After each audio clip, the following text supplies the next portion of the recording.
নমস্কাৰ মই মজিদ বন্ধুসকল বলগতে চাওক আজি 9টা গুৰুত্বপূৰ্ণ খবৰ। প্ৰথমটো খবৰ, বিহু ঝুমুৰৰ পিছত এইবাৰ বাগৰুম্বা নৃত্যই কৰিব বিশ্ব ৰেকৰ্ড। এই বছৰৰ অক্টোবৰ মাহত 8ৰ পৰা 10,000 যুৱক যুৱতীক লৈ গুৱাহাটীৰ সৰুসজা ষ্টেডিয়ামত বাগৰুম্বা আৰু বৰদৈ শৃংখলা বিশ্বৰ বুকুত প্ৰতিষ্ঠা কৰাৰ বাবে সামূহিক প্ৰদৰ্শনৰ পদক্ষেপ লোৱা হৈছে। এই মন্তব্য ৰাজ্যৰ মুখ্যমন্ত্ৰী হিমন্ত বিশ্ব শৰ্মাৰ। পৰৱৰ্তী খবৰ, এইবাৰ মহা বিপদত পৰিছে মোদী চৰকাৰ। কিংমেকাৰ নীতিশ কুমাৰ আৰু চন্দ্ৰবাবু নাইডুৱে টেনচন বঢ়াইছে মোদী চৰকাৰৰ। পবিত্ৰ ৰমজান মাহত মোদী চৰকাৰৰ বিৰুদ্ধে একত্ৰিত হ'ল দেশৰ লাখ লাখ মুছলমান। আজি দিল্লী কঁপাব দেশৰ লাখ লাখ মুছলমানে। ৱাকফ সংশোধনী বিধেয়ক বাতিলৰ দাবীত দিল্লীত একত্ৰিত হ'ব দেশৰ লাখ লাখ মুছলমান। অল ইণ্ডিয়া মুছলিম পাৰ্চনেল ল' বৰ্ডৰ আহ্বানত দিল্লীৰ যন্তৰ মন্তৰত লাখ লাখ মুছলমানে প্ৰতিবাদ সাব্যস্ত কৰিব। পৰৱৰ্তী খবৰ, পুনৰ একশ্যন মোডত হিমন্ত চৰকাৰ। এডিআৰই পৰীক্ষা দিয়া শ শ পৰীক্ষাৰ্থীৰ বিৰুদ্ধে ৰাজ্যজুৰি চলিব অসম আৰক্ষীৰ অভিযান। BA পাছ বা স্নাতক ডিগ্ৰীধাৰীসকলে যদি এডিআৰই পৰীক্ষা দিছিল তেন্তে সেইসকলক গ্ৰেপ্তাৰ কৰা হ'ব। এই সন্দৰ্ভত শীঘ্ৰে ৰাজ্যত চলিব অভিযান। এডিআৰই পৰীক্ষা দিয়া শ শ পৰীক্ষাৰ্থীৰ বিৰুদ্ধে একশ্যন ল'ব হিমন্ত চৰকাৰে। এডিআৰইৰ মৌখিক পৰীক্ষাৰ আগতে বিপদত পৰিব পৰীক্ষাৰ্থীসকল। BA পাছ কৰি বা স্নাতক ডিগ্ৰীধাৰীসকলে যদি এডিআৰই 4ৰ্থ বৰ্গৰ চাকৰিত পৰীক্ষা দিছিল বা চাকৰি বিচাৰি আছে তেওঁলোক বিপদত পৰিব। ধৰা পৰিলে কঠোৰ পদক্ষেপ লোৱাৰ ঘোষণা মুখ্যমন্ত্ৰী হিমন্ত বিশ্ব শৰ্মাৰ। চৰকাৰক ফাঁকি দি চাকৰি ল'বলৈ পৰীক্ষাত বহাসকল সাৱধান হওক। BA পাছ কৰি 4ৰ্থ বৰ্গৰ পৰীক্ষা দিয়াসকলৰ বিৰুদ্ধে খবৰ দিয়ক আপুনি আৰক্ষীক। লিখিত পৰীক্ষাত পাছ কৰাসকলে দিব পাৰিব এই অভিযোগ। আৰু মৌখিক পৰীক্ষাৰ পূৰ্বে এইসকলৰ বিৰুদ্ধে লোৱা হ'ব ব্যৱস্থা। এই সন্দৰ্ভত বৃহৎ ঘোষণা কৰিছে ৰাজ্যৰ মুখ্যমন্ত্ৰী হিমন্ত বিশ্ব শৰ্মাই।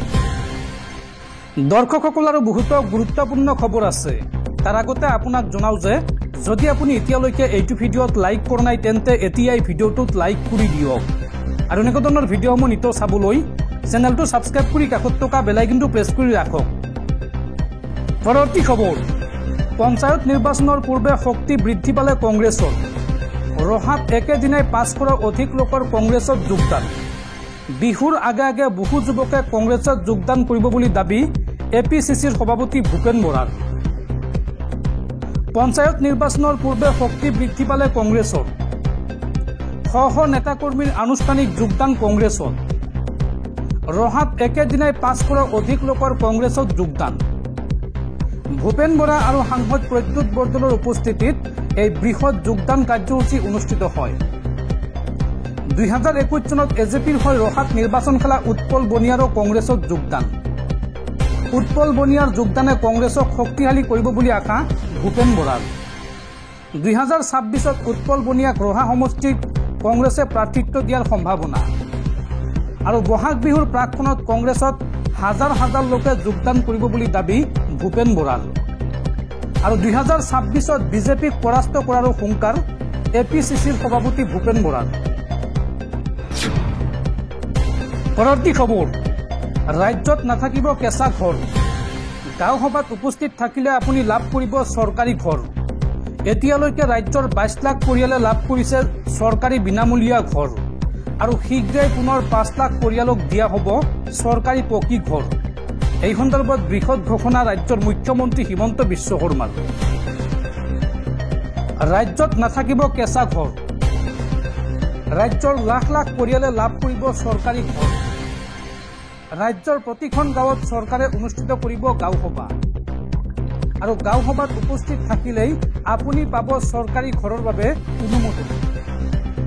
এতিয়ালৈকে ৰাজ্যৰ 22 লাখ পৰিয়ালে লাভ কৰিছে বিনামূলীয়া পকী ঘৰ। আৰু নতুনকৈ ৰাজ্যৰ 5 লাখ লোকে শীঘ্ৰে চৰকাৰী ঘৰৰ বাবে কৰিব পাৰিব আবেদন। পকী ঘৰ নথকা পৰিয়ালে কৰিব লাগিব জিঅ' টেগিং। বিভাগৰ পৰিৱৰ্তে এইবাৰ জীৱিকা সখীসকলে কৰিব জিঅ' টেগিং। আৰু লগতে ছেল্ফ জিঅ' টেগিঙৰ ব্যৱস্থাও কৰিছে চৰকাৰে। অৰ্থাৎ নিজৰ জিঅ' টেগিং নিজেই কৰিব পাৰিব। গাঁও সভায় অনুমোদন জনোৱাৰ পিছত ব্লক পৰ্যায়ত হ'ব অনুমোদন। আপুনি গাঁও সভাত উপস্থিত থাকিব, তাক আপোনাক এই গাঁও সভাত আপোনাক সিলেকশ্যন কৰা হ'ব আৰু গাঁও সভায় অনুমোদন জনোৱাৰ পিছত ব্লক পৰ্যায়ত হ'ব অনুমোদন আৰু তাৰ পিছত জিলা পৰ্যায়ৰ অনুমোদনৰ পিছত জনোৱা হ'ব ভাৰত চৰকাৰক আৰু তাৰ পিছত আপুনি লাভ কৰিব চৰকাৰী ঘৰ। এই সন্দৰ্ভত বৃহৎ ঘোষণা ৰাজ্যৰ মুখ্যমন্ত্ৰী হিমন্ত বিশ্ব শৰ্মা। পৰৱৰ্তী খবৰ, ভয়ংকৰ দুৰ্ঘটনাত পতিত AIUDFৰ বিধায়ক আমিনুল ইছলামৰ স্কৰ্পিঅ বাহন। এই ভয়ংকৰ দুৰ্ঘটনাৰ পিছতে উত্তেজিত জনতাই ভাঙিলে বিধায়কগৰাকীৰ স্কৰ্পিঅ বাহন। কোনোমতে প্ৰাণ ৰক্ষা বিধায়ক আমিনুল ইছলামৰ। ভয়ংকৰ দুৰ্ঘটনাৰ সন্মুখীন বিধায়ক আমিনুল ইছলামৰ বাহন। দুৰ্ঘটনাৰ পিছতে উত্তেজিত জনতাই ভাঙিলে বিধায়কগৰাকীৰ স্কৰ্পিঅ বাহন। ইফতাৰৰ বাবে বিধায়কগৰাকী মছজিদলৈ যাওঁতে ভয়ংকৰ দুৰ্ঘটনা সংঘটিত হয়। বিধায়কগৰাকীৰ বাহনৰ সন্মুখতে এখন স্কুটাৰ আৰু বাইকৰ সংঘৰ্ষ হয় আৰু এই সংঘৰ্ষৰ ফলত ক্ষতিগ্ৰস্ত হয় বিধায়কগৰাকীৰ বাহনো। দুৰ্ঘটনাটোত আহত হৈছে এগৰাকী যুৱতী আৰু দুজন যুৱক আৰু উন্নত চিকিৎসাৰ বাবে আহত দুয়োকে প্ৰেৰণ কৰা হৈছে গুৱাহাটী মেডিকেল কলেজ হাস্পতাললৈ। আৰু বিধায়কৰ বাহনে দুৰ্ঘটনা কৰা বুলি উত্তেজিত হৈ পৰিল উপস্থিত থকা একাংশ লোক আৰু ঘটনাস্থলীতে বিধায়ক আমিনুল ইছলামৰ বাহন ক্ষতিগ্ৰস্ত কৰিলে ৰাইজে। মৰিগাঁও চহৰৰ মাজমজিয়াত সংঘটিত হৈছে এই ভয়ংকৰ দুৰ্ঘটনা। পৰৱৰ্তী খবৰ, হোলীত বিগত বৰ্ষতকৈ এইবাৰ গুৱাহাটীত কমিছে সুৰাৰ বিক্ৰী। হোলীৰ দুদিনত গুৱাহাটীত বিক্ৰী হৈছে 8,50,00,000 টকাৰ সুৰা। উল্লেখযোগ্য যে 2024 হোলীত বিক্ৰী হৈছিল প্ৰায় 11 কোটি টকাৰ সুৰা। অৰ্থাৎ এইবাৰ বহুত কমিছে সুৰাৰ বিক্ৰী গুৱাহাটীত। পৰৱৰ্তী খবৰ, অসম আৰক্ষীৰ কনিষ্টবল পদৰ লিখিত পৰীক্ষাৰ দিন সলনি। 6 এপ্ৰিলত অনুষ্ঠিত হ'ব অসম আৰক্ষীৰ কনিষ্টবল পদৰ লিখিত পৰীক্ষা। পূৰ্বে 23 মাৰ্চত লিখিত পৰীক্ষাৰ দিন ধাৰ্য কৰা হৈছিল।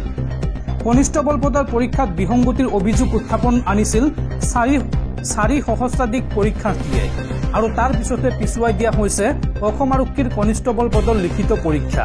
23 মাৰ্চৰ পৰিৱৰ্তে 6 এপ্ৰিলত অনুষ্ঠিত হ'ব অসম আৰক্ষীৰ কনিষ্টবল পদৰ লিখিত পৰীক্ষা। পৰৱৰ্তী খবৰ, বিৰোধীৰ তীব্ৰ প্ৰতিবাদত পদত্যাগ কৰিবলৈ বাধ্য হ'ল এইগৰাকী বিজেপিৰ মন্ত্ৰী প্ৰেমচান্দ আগৰৱালাই। উত্তৰাখণ্ডৰ পুষ্কৰ সিং ধামী নেতৃত্বাধীন বিজেপি চৰকাৰৰ বিত্ত সংসদীয় পৰিক্ৰমা দপ্তৰৰ মন্ত্ৰী আছিল এইগৰাকী প্ৰেমচান্দ আগৰৱালা। বিধানসভাৰ বাজেট অধিৱেশনত উত্তৰাখণ্ডক কেৱল পাহাৰীয়া নহয় বুলি মন্তব্য কৰি বিতৰ্কত সোমাইছিল মন্ত্ৰীগৰাকী আৰু তাৰ পিছতে বিৰোধীৰ তীব্ৰ প্ৰতিবাদৰ পাছতে মন্ত্ৰিত্ব ত্যাগ কৰে প্ৰেমচান্দ আগৰৱালাই। পৰৱৰ্তী খবৰ, জিঅ' এয়াৰটেল ভোডাফোন আইডিয়াক চিন্তাত পেলাই এইবাৰ BSNL লৈ আহিছে আন এক বাম্পাৰ অফাৰ। গ্ৰাহকসকলক BSNL কি অফাৰ দিছে চাওঁ আহক। দেশৰ আন টেলিকম কোম্পানীতকৈ বহু পিছ পৰি আছে BSNL। BSNLৰ গ্ৰাহকৰ সংখ্যা ক্ৰমান্বয়ে কমি আহিছে, যাৰ ফলত গ্ৰাহকক আকৰ্ষিত কৰিবলৈ কোম্পানীটোৱে লৈ আনিছে বাম্পাৰ অফাৰ। BSNLে তেওঁলোকৰ নতুন পৰিকল্পনাৰ অধীনত 6 মাহৰ অফাৰ লৈ আহিছে। ৰিচাৰ্জৰ ক্ষেত্ৰত এয়া এক ডাঙৰ পদক্ষেপ। ইয়াত কম টকাত আনলিমিটেড কলিং ডাটা পোৱাই নহয়, লগতে আন বহুতো সুবিধা আছে। এতিয়াৰ পৰা এই চৰকাৰী কোম্পানীটোৱে 750 টকীয়া ৰিচাৰ্জ প্লেন প্ৰৱৰ্তন কৰিছে। এই ৰিচাৰ্জৰ ম্যাদ 6 মাহলৈকে থাকিব। ৰিচাৰ্জ কৰিবলৈ পাহৰিলেও অতিৰিক্ত 7 দিনৰ সুবিধা পাব এই প্লেনত। এই ৰিচাৰ্জ কৰিলে আপুনি 6 মাহত 180 GB ডাটা পাব। প্ৰতিদিনে 1 GBকৈ ডাটা আপুনি লাভ কৰিব।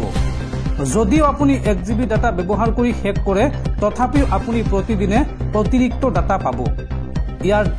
এই ডাটাৰ স্পীড হ'ব 40 kbps। উল্লেখযোগ্য যে দেশত বিভিন্ন স্তৰত BSNLৰ গ্ৰাহকৰ সংখ্যা হ্ৰাস পাইছে, ফলত এতিয়া নতুন অফাৰ নিদিলে বৃহৎ লোকচানৰ সন্মুখীন হ'ব এই কোম্পানীটো। সেয়েহে BSNL আৰু নতুন অফাৰ লৈ অহাৰ সম্ভাৱনা আছে। পৰৱৰ্তী খবৰ, বহাগ বিহুৰ পূৰ্বে পৰীক্ষা কৰক আপোনাৰ বেংক একাউণ্ট। ৰাজ্যৰ লাখ লাখ মহিলাৰ বেংক একাউণ্টত সোমাব 10,000কৈ টকা। প্ৰস্তুত কৰা হৈছে লাখপতি বাইদেউ আঁচনিৰ তালিকা। 31 মাৰ্চত প্ৰকাশ পাব লাখপতি বাইদেউৰ চূড়ান্ত তালিকা আৰু 1 এপ্ৰিলত আত্মসহায়ক গোটৰ লাখ লাখ মহিলাৰ বেংক একাউণ্টত সোমাব প্ৰথম কিস্তিৰ 10,000 টকা। কাৰ কাৰ নাম অন্তৰ্ভুক্ত হ'ব এই তালিকাত চাওঁ আহক। ৰাজ্যৰ লাখ লাখ মহিলাৰ বাবে আহি গ'ল ভাল খবৰ। বহাগ বিহুৰ পূৰ্বে ৰাজ্যৰ লাখ লাখ মহিলাই লাভ কৰিব চৰকাৰী ধন। 31 মাৰ্চত প্ৰকাশ পাব লাখপতি বাইদেউৰ চূড়ান্ত তালিকা। চৰকাৰী পৰ্টেলত প্ৰকাশ পাব এই তালিকা। 1 এপ্ৰিলত আত্মসহায়ক গোটৰ মহিলাৰ বেংক একাউণ্টত সোমাব লাখপতি বাইদেউ আঁচনিৰ প্ৰথম কিস্তিৰ ধন 10,000 টকা। ৰাজ্যৰ প্ৰায় 26 লাখ মহিলাই লাভ কৰিব এই উদ্যমিতা আঁচনিৰ ধন। কোনে কোনে লাভ কৰিব এই ধন চাওঁ আহক।